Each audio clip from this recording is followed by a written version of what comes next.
이와 다르게 페이스풀 운동은 날개뼈가 상방회전된 상태에서 회전근개의 근육이 사용이 됩니다. 네, 안녕하세요, 홍튜브입니다. 오늘은 페이스풀 운동을 준비해 보았는데요. 페이스풀 운동은 어깨와 그리고 등에 정말 좋은 운동입니다. 페이스풀 운동은 케이블 기계 혹은 밴드로 하는 운동입니다. 영상에서 보는 것처럼 밴드를 얼굴 방향으로 당기는 운동인데요. 먼저 간단히 운동하는 동작을 보겠습니다. 자, 앉은 자세 혹은 선 자세에서 시작되며 눈보다 높은 위치에 밴드나 케이블 머신을 위치시켜 놓습니다. 이후에는 오버헤드 그립으로 밴드를 잡고 눈이나 귀 옆으로 밴드를 잡아당겨 마지막에는 날개뼈를 1초에서 2초, 최대 3초까지 조여주고 다시 돌아오는 동작이라고 할 수 있습니다. 페이스풀 운동에 타겟이 되는 근육은 후면 삼각근과 그리고 회전근개 근육입니다. 뿐만 아니라 승모근과 능형근 등 등에 있는 많은 근육들이 이 운동 시에 사용될 수 있습니다. 크게 두 가지 방법으로 페이스풀 운동을 할 수 있는데요.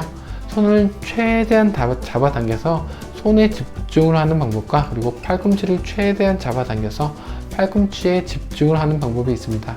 손에 집중을 하는 방법은 어깨가 외회전되면서 어깨의 외회전 근육인 회전근개가 타겟이 되는 운동이 되며, 팔꿈치에 집중을 할 때에는 후면 삼각근이 타겟이 되는 운동이 됩니다.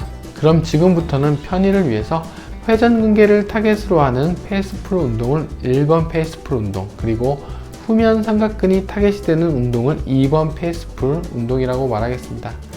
1번 페이스풀 운동은 어깨 통증이 있을 시에 혹은 재활 운동을 할 때, 그리고 어깨를 강화시킬 때에도 정말 좋은 운동입니다.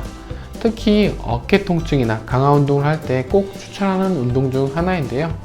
일반적인 회전근개 운동은 날개뼈의 위치 변화가 없는 상태에서 회전근개 근육이 사용되지만, 이와 다르게 페이스풀 운동은 날개뼈가 상방회전된 상태에서 회전근개 근육이 사용이 됩니다. 대부분의 일상생활에서 팔을 움직일 때 날개뼈가 같이 움직인다는 점을 보았을 때 페이스풀 운동이 조금 더 기능적이며 그리고 어깨에 동적 안정성을 주는 회전근개 운동이라고 볼 수 있습니다. 뿐만 아니라 어깨 문제를 일으키는 주된 이유 중 하나는 이 날개뼈의 전방경사와 그리고 하방회전인데요.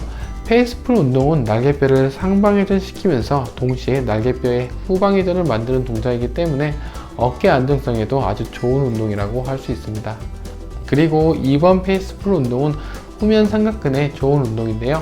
삼각근은 전면 삼각근, 그리고 측면 삼각근, 후면 삼각근으로 나누어지며, 특히 후면 삼각근은 자세를 교정할 때, 특히 라운드 숄더, 굽은 어깨를 교정하는데 꼭 필요한 근육입니다. 벤치프레스나 숄더 프레스, 덤벨 레이즈 등의 많은 어깨 운동들이 후면 삼각근보다는 전면 삼각근 혹은 측면 삼각근에 효과적입니다. 이러한 이유로 후면 삼각근에 대한 근육 불균형이 나타나게 된다면 어깨에 통증이 생길 수도 있고요. 혹은 굽은 어깨와 같은 안 좋은 자세가 나타날 수 있습니다. 그래서 2번 페이스풀 운동 역시 균형 잡힌 삼각근의 발달을 위해서 그리고 좋은 자세를 위해서 꼭 필요한 운동 중 하나라 볼 수 있습니다. 결론입니다. 만약 목적이 어깨의 통증 혹은 어깨의 동적 안정성을 위해서라면 1번 페이스풀 운동이 효과적입니다.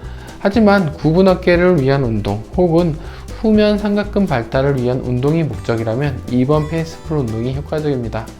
예를 들어 보겠습니다. 회전근개 근육들이 짧아지면서 상완골이 앞으로 빠지게 된다면 회전근개를 위한 1번 페이스풀 운동을 하는 것이 아니라 후면 삼각근을 위한 2번 페이스풀 운동을 하는 것이 어깨의 교정 운동을 할 시에 필요한 운동입니다. 감사합니다. 질문이나 혹은 궁금한 점이 있다면 댓글 부탁드립니다.